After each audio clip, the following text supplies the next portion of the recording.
প্রতিদিন রাতে ঘুমানোর আগে 6টি আমল করে ঘুমাবেন। আপনি ঘুম থেকে উঠেই ফলাফল দেখবেন ইনশাআল্লাহ। ঘুম থেকে উঠে আল্লাহর কসম করে বলে আপনি ফলাফল দেখবেন।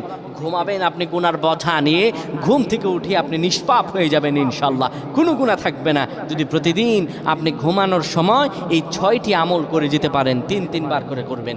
1 নম্বরে যে আমলটি করবেন, কালিমা পড়ে ঘুমাবেন। 2 নম্বরে দুরূদ শরীফ পড়ে ঘুমালে মৃত্যুর পর দুরূদ শরীফ হবে তার জন্য সুপারিশকারী। দুরূদ শরীফ পড়ে ঘুমাবেন, দুরূদ শরীফ পড়বেন। 3 নম্বরে ঘুমের দোয়া পড়বেন। ঘুমের দোয়া পড়ে যদি ঘুমাতে পারেন, সারা রাত ইবাদত করার সওয়াব আল্লাহ আমল নামায় দিয়ে দিবেন। 4 নম্বরে আয়াতুল কুরসি পড়ে ঘুমাবেন। আয়াতুল কুরসি পড়ে কেউ যদি ঘুমায়, ফেরেশতারা তাকে সারা রাত পাহারা দেয়। ফেরেশতারা তাকে সারা রাত পাহারা দেয়। আয়াতুল কুরসি পড়ে ঘুমাবেন।